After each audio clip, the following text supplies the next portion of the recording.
Hello friends, welcome to my channel. I am Dr. Veena Sethi, Associate Professor in Chemistry, and my today's topic is how to memorize organic reactions easily. हम कुछ rules पढ़ रहे थे जिसमें मैंने आपको suggestion दिया था कि अगर आप मेरी ये वीडियोस जो हैं जनरल रूल्स के आप देखते हैं तो more than 70% reactions of each and every book आप जो है उसको आसानी से सॉल्व कर सकते हैं, उसको अच्छे से याद भी रख सकते हैं। तो आज का जो मेरा रूल नंबर 6 है वो है हमारा इथेनॉलिक KOH।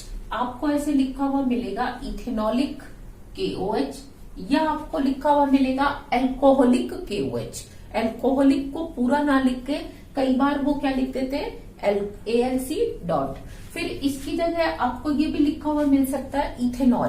तो सबका मीनिंग एक ही है कि इथेनॉलिक KOH लिख दे, ऐसे इथेनॉल प्लस KOH लिख दे या एल्कोहलिक KOH लिख दे, और साथ में अगर वो KOH ना लिख के क्या लिख दे NaOH लिख दे तो भी वही बात होती है। बस रिएक्शन की थोड़ी सी जो है स्पीड का फर्क पड़ जाता है, रेट का, अदरवाइज रिएक्शन का जो प्रोडक्ट है दैट विल बी सेम।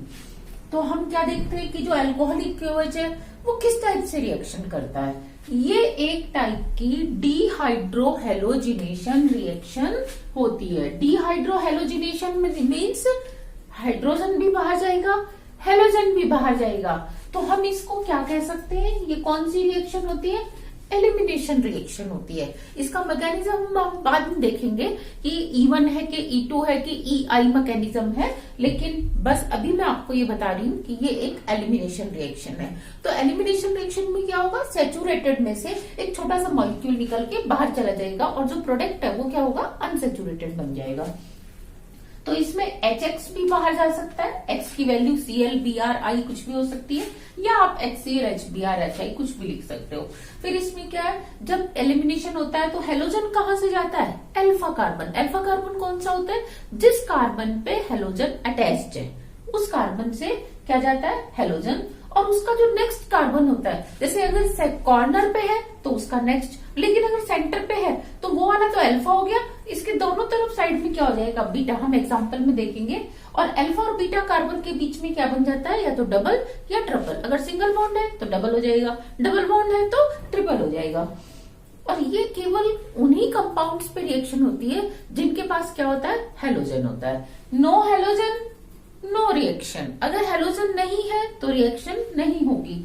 दूसरा, जितनी हेलोजन, एक हेलोजन है तो एक बार रिएक्शन होगी, दो हेलोजन है तो 2 बार, जितनी हेलोजन उतनी रिएक्शन। साथ में हमें यहाँ पे क्या देखना होता है कि ये जो रिएक्शन होती है वो सेटजेफ प्रिंसिपल से होती है। सेटजेफ प्रिंसिपल एक एलिमिनेशन रिएक्शंस के लिए प्रिंसिपल दिया गया उनकी ऑब्जर्वेशंस को देख के, जिसको हम एग्जांपल्स के साथ समझेंगे। नेक्स्ट इसमें आप लिख सकते हैं कि जैसे हेलोजन मस्ट है, ऐसे ही बीटा कार्बन पर हाइड्रोजन होना जरूरी है। अगर बीटा कार्बन पे हाइड्रोजन नहीं है तो भी नो रिएक्शन। ओके, तो ये था कुछ इसके रूल्स या इसकी बातें जो हमें याद रखनी है कि अल्कोहलिक KOH कैसे कब कितनी रिएक्शन करता है। तो देखिए, हम इसका सबसे पहला एग्जांपल लेते हैं, मीथेन। मीथेन में क्या है, अल्कोहलिक KOH की रिएक्शन कराएंगे, no reaction. Why, because it has no halogen. अगर मैंने CH3Cl लिया तो भी नो रिएक्शन। व्हाई, बिकॉज इसके ये अल्फा कार्बन, हेलोजन तो है लेकिन बीटा कार्बन ही नहीं है। मैंने क्या कहा, बीटा कार्बन पे क्या होना चाहिए, हाइड्रोजन। बीटा कार्बन ही नहीं है तो हाइड्रोजन कहाँ से आएगा, तो इसलिए इसके ऊपर भी नो रिएक्शन। लेकिन अगर मैंने इथाइल क्लोराइड लिया CH3CH2Cl तो this one will be alpha, this one will be beta. तो हम क्या देखते हैं, अल्फा बीटा से एक हेलोजन और एक हाइड्रोजन इस तरीके से बाहर निकल जाता है और आपको क्या मिल जाता है, इथीन। इसकी नेक्स्ट रिएक्शन में हम देखते हैं, ये है 1 क्लोरो प्रोपेन, ये है 2 क्लोरोप्रोपेन। तो दोनों का प्रोडक्ट क्या होना चाहिए, अलग, जबकि दोनों का प्रोडक्ट सेम है, क्योंकि इसके लिए ये अल्फा है और ये बीटा, इसके लिए ये अल्फा, ये बीटा, बीटा डैश। आप कहीं पे भी बीटा बीटा डैश ले सकते हैं अभी, क्योंकि दोनों तरफ नंबर ऑफ कार्बन क्या है, इक्वल है। तो अब इसमें अगर यहाँ से हाइड्रोजन ले लिया तो दोनों का प्रोडक्ट, अल्टीमेट प्रोडक्ट आपको क्या मिला, सेम मिला। तो इस तरीके से हम क्या देखते हैं कि ये जो डिहाइड्रोहेलोजिनेशन है उसमें अल्फा और बीटा कार्बन से एलिमिनेशन होता है। लेकिन अगर मैंने आपको लिया CH3, CH2, CH2 and CH2Cl, ये क्या है 1 क्लोरो, तो इसमें आपके पास अगर आप एल्कोहलिक KOH कराते हो तो you have only one option. कैसे कि ये अल्फा और ये बीटा, यहां से HCl क्या मॉलिक्यूल बाहर जाएगा और आपके पास जो प्रोडक्ट बनने वाला है वो क्या है 1 ब्यूटीन। लेकिन मैंने लिया CH3, CH2, CH3 और Cl, 2 क्लोरोब्यूटेन। अब 2 क्लोरोब्यूटेन में दिस वन इज अल्फा, ये भी बीटा, ये भी बीटा। तो जहां छोटा होता है वहां हम डैश लगाते हैं और जहां बड़ी चेन होती है वहां हम बीटा गामा, ताकि डैश कम लगाना पड़े, ऐसे याद रखो। अगर इस साइड में बीटा खाली बीटा लिखती तो मुझे यहाँ क्या लिखना पड़ता, बीटा डैश गामा डैश। तो हम चेन की उस साइड अल्फा बीटा गामा लिखते हैं जो लॉन्गेस्ट होती है, और जो छोटी होती है वहां पे बीटा डैश, उससे भी छोटी होती है वहां बीटा डबल डैश भी लगा देते हैं। तो अब देखो इसके पास 2 चांस है, क्या कि एक तो ये माइनस बीटा डैश से ले हाइड्रोजन और दूसरा बीटा से ले, यानी कि आप इसको ऐसे समझ सकते हो, इसके पास 2 ऑप्शन है, एक इधर से हाइड्रोजन ले ले बीटा डैश से, तो आपके पास प्रोडक्ट बनने वाला है CH3, CH2, CH2 1 ब्यूटीन। और अगर ये इधर से हाइड्रोजन ले इधर से ना ले तो आपके पास प्रोडक्ट बनने वाला है 2 ब्यूटीन। तो अब बताओ कौन सा प्रोडक्ट बनेगा, 1 ब्यूटीन या 2 ब्यूटीन। यहीं पे इस रूल को हम कहते हैं सेटजेफ प्रिंसिपल। सेटजेफ ने क्या कहा कि अगर मैं इसको बेसिक एल्कीन मानूं कि ये इथीन थी, तो इथीन के एक हाइड्रोजन हटके ये एक सब्स्टिट्यूएंट लग रहा है, तो it is mono substituted alkene. जबकि इसमें अगर ये बेसिक एल्कीन थी इथीन, तो इसमें देखो इधर और इधर 2 सब्स्टिट्यूएंट हैं, तो ये डाई सब्स्टिट्यूटेड एल्कीन है। तो अकॉर्डिंग टू सेटजेफ क्या होता है कि 19% तो बनती है 1 ब्यूटीन जो कि लेस सब्स्टिट्यूटेड है, और ज्यादा क्या बनती है 81% बनती है मोर सब्स्टिट्यूटेड। तो हम इसको 3 तरीके से लिख सकते हैं। एक तो जो मोर सब्स्टिट्यूटेड एल्कीन है, मोर सब्स्टिट्यूटेड एल्कीन, वो क्या बनती है ज्यादा बनती है किससे, लेस सब्स्टिट्यूटेड से। दूसरा हम इसको ऐसे भी देख सकते हैं, ये देखो ये एसिमेट्रिक है, अगर मैं इसको यहां से कट करूं तो ये एसिमेट्रिक 2 पार्ट बनेंगे। अगर मैं यहां से कट करूं तो भी क्या होगा एसिमेट्रिक, एक तरफ डबल बॉन्ड एक तरफ सिंगल, तो ये एसिमेट्रिक है। जबकि इसको मैं यहां से कट करूं तो क्या होगा सिमेट्रिक, 2 पार्ट बनेंगे। तो हम क्या कहते हैं सिमेट्रिक एल्कीन्स जो हैं वो ज्यादा बनती हैं किससे, एसिमेट्रिक से। इसको हम एक और तरीके से एक्सप्लेन कर सकते हैं कि इसका IUPAC नेम क्या होगा 1 ब्यूटीन, और इसका IUPAC नेम क्या होगा 2 ब्यूटीन। 2 ब्यूटीन मीन्स बड़ी ब्यूटीन। इसको आप ऐसे आ सकते हो कि हायर नंबर ऑफ एल्कीन। तो हम क्या कहेंगे कि हायर नंबर ऑफ एल्कीन्स जो है, हायर नंबर ऑफ एल्कीन्स ये ज्यादा बनती हैं किससे, less lower number of alkene से।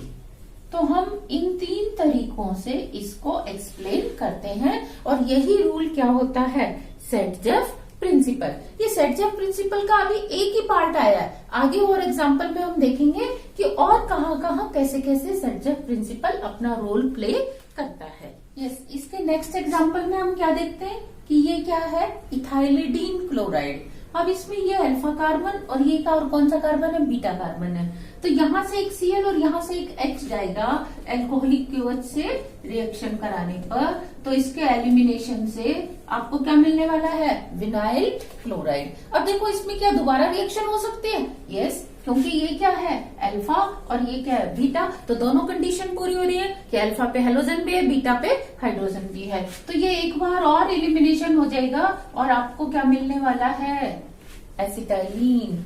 इसी तरीके से अगर मैं 1,2 डाइक्लोरोइथेन लूं, इसका नाम था इथाइलिडीन, इसका नाम है इथाइलिन क्लोराइड। तो अगर मैं ये लेती हूँ तो देखो पहले इस कार्बन को देखते हैं, ये अल्फा ये बीटा, तो ये यहां से लेगा। फिर दूसरी बार इसके लिए ये अल्फा ये बीटा, तो ये यहां से लेगा, तो अल्टीमेट प्रोडक्ट दोनों में क्या बनने वाला है, पहले ये और फिर ये।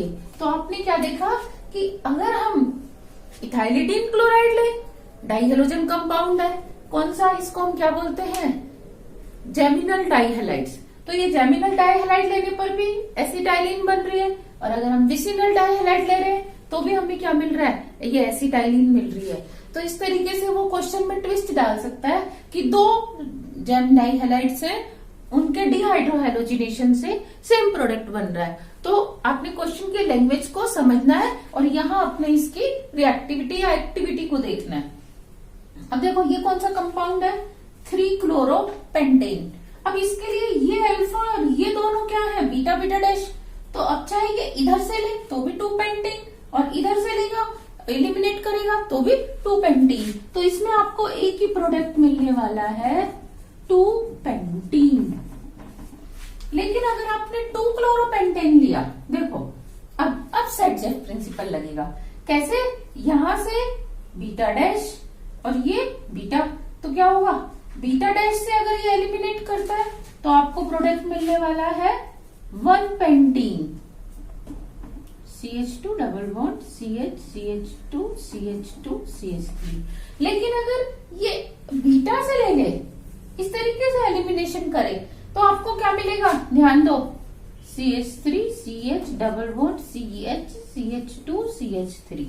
अब आप कहोगे कि भाई ये सिमेट्रिक तो बनी नहीं, सेट-जेफ में तो सिमेट्रिक भी आ रहा था टर्म।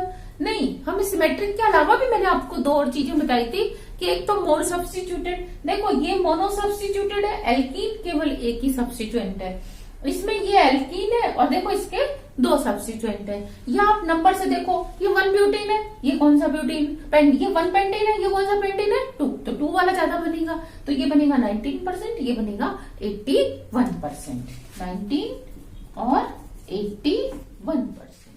यस, इसके नेक्स्ट एग्जांपल में हम देखते हैं प्रोपाइलिडीन और आइसोप्रोपाइलिडीन। इसको हम क्या बोलते हैं, प्रोपाइलिडीन क्लोराइड 1,1-डाइक्लोरोप्रोपेन। इसको हम क्या बोलते हैं, आइसोप्रोपाइलिडीन क्लोराइड, यानी कि 2,2-डाइक्लोरोप्रोपेन। हम इसके ऊपर अगर अल्कोहलिक KOH की रिएक्शन कराते हैं तो बोथ टाइम्स क्या है, इसका एक ही ऑप्शन है, ये अल्फा और ये बीटा। तो इस तरह से निकाल हाइड्रो एलिमिनेशन करके ये आपको देने वाला है क्या, प्रोपाइन। लेकिन मैंने ये लिया, अब इसमें देखो पहले ये अल्फा है, ये क्या है, बीटा। पहले मैं एक एलिमिनेशन कर रही हूँ रिएक्शन, तो ये आपको मिला CH3 Cl double bond CH2। मैंने यहां से ले लिया क्योंकि दोनों ऑप्शन मेरे पास इक्वली अवेलेबल थे। अब ये देखो, इसके पास अब दो ऑप्शन है, कैसे, ये अल्फा, ये बीटा, ये बीटा। अब ये कहां से लेगा, अगर ये बीटा से लेता है जहां से पहले लिया था, तो इसका प्रोडक्ट बनने वाला है आपको प्रोपाइन। लेकिन अगर ये बीटा डैश से लेता है तो आपको जो, ये बीटा से था, ये बीटा डैश से, तो आपको जो प्रोडक्ट मिलने वाला है वो क्या है, एलीन। ये एलीन्स होती हैं जिसमें दो डबल बॉन्ड क्या होते हैं, कंजुगेटिव होते हैं, मतलब एक के बाद एक, कंजुगेटिव नहीं कॉन्जिक्यूटिव होते हैं। कंजिक्यूटिव में क्या होगा, एक के बाद एक होंगे। तो यहाँ ये जब लगातार दो डबल बॉन्ड आते हैं तो ये वाले कंपाउंड्स लेस स्टेबल होते हैं in comparison to triple bond. तो ये भी सेट-जेफ ने दिया था। सेट-जेफ का जो पूरा रूल था वो क्या था कि डबल सिंगल डबल, यानी कि कॉन्जुगेटिव डबल बॉन्ड, यानी कि अल्टरनेट डबल बॉन्ड्स वाले जो कंपाउंड्स हैं they are more stable than triple bond. और ट्रिपल बॉन्ड वाले कंपाउंड्स जो हैं वो कंजिक्यूटिव डबल बॉन्ड, जैसे ये है एलीन्स, इसके कंपैरिजन में ज्यादा स्टेबल होते हैं। तो आपने इसे सेट-जेफ प्रिंसिपल के फॉर्म में याद रखना है कि डबल सिंगल डबल ज्यादा प्रिफरेबल होगा जहां ये कंडीशन होगी कंपैरिजन टू ट्रिपल, और ट्रिपल ज्यादा फेवर्ड होगा किसके कंपैरिजन में, डबल डबल। तो देखो यहाँ ट्रिपल भी है, डबल डबल भी है, तो कौन सा कंपाउंड बनने वाला है, प्रोपाइन। तो देखो, चाहे आपने प्रोपाइलिडीन क्लोराइड लिया, चाहे आपने आइसोप्रोपाइलिडीन लिया, दोनों ही केसेस में आपके पास क्या आया, प्रोपाइन। नेक्स्ट, अब मैंने लिया ट्राइक्लोरो इथेन। ट्राइक्लोरो इथेन में तीनों बार ये अल्फा, ये बीटा। मैंने पहले एक रिएक्शन कराई, मेरे को मिला CH2 double bond Cl Cl, 2 Cl बचेंगे। अब फिर ये अल्फा बीटा मैंने एक बार और करा दी, तो ये आपको मिल गया Cl। अब देखो फिर ये अल्फा फिर ये बीटा, क्या अब नेक्स्ट रिएक्शन होगी? क्योंकि ये दोनों कंडीशन पूरी कर रहा है। हेलोजन पे है अल्फा कार्बन पे, बीटा कार्बन पे क्या है, हाइड्रोजन भी है। तो अब क्या करें, क्या ये बनेगा? नहीं, ये नहीं बनेगा। वाई? इसी के ऊपर क्वेश्चन बनता है, क्यों? जब दोनों कंडीशन पूरी हो रही है। क्योंकि अगर ये एलिमिनेशन हो जाए तो कार्बन कार्बन में कितने बॉन्ड आ जाएंगे? 4, और 4 बॉन्ड तो कभी होता ही नहीं। कार्बन कार्बन में मैक्सिमम कितने बॉन्ड होते हैं? हम कितने बॉन्ड्स पढ़ते हैं? 3। तो इसीलिए अगर हम इस इथाइलिनिक क्लोराइड का डिहाइड्रोहेलोजिनेशन कराएंगे तो ये रिएक्शन नहीं होगी। तो आप इसको इंपॉर्टेंट रिएक्शन के फॉर्म में याद कर सकते हो। अब इसका नेक्स्ट एग्जांपल हम देखते हैं। इसके नेक्स्ट एग्जांपल में हम देखते हैं ब्यूटेन के 3 कंपाउंड्स। पहला 1,4 dichloro butane, next is 1,3 dichloro butane, next is 2,3 dichloro butane. इनके क्या प्रोडक्ट बनने वाले हैं? देखो, अगर आपने 1,4 डाइक्लोरो ब्यूटेन लिया तो इसके पास एक ही ऑप्शन है, नो सेकंड ऑप्शन, कि ये अल्फा ये बीटा इसने यहीं से लेना है। ये अल्फा ये बीटा, इसका एलिमिनेशन इसी वे में हो सकता है, इसके अलावा नहीं। तो ये आपको मिलने वाला है 1,3 ब्यूटाडाइईन। नेक्स्ट, इसके लिए तो एक ही ऑप्शन है कि ये इधर से ही एलिमिनेट करेगा, नो अदर ऑप्शन। लेकिन इस हैलोजन के पास इट हैज 2 ऑप्शंस, या तो ये इसको बीटा बनाए या इसको बीटा बनाए। अगर ये इधर से एलिमिनेट होगा तो आपको क्या मिलने वाला है? कम्युलेटिव डाई बॉन्ड, यानी कि कंजिक्यूटिव, एक के बाद एक मिलने वाला है एलीन्स। जबकि इसमें अगर ये इधर से ले ले, क्योंकि इसका तो फिक्स है कि इसने तो यहाँ पे बनाना ही बनाना है। बात सिर्फ इस पाई बॉन्ड की थी कि ये इस तरफ बनेगा या उस तरफ।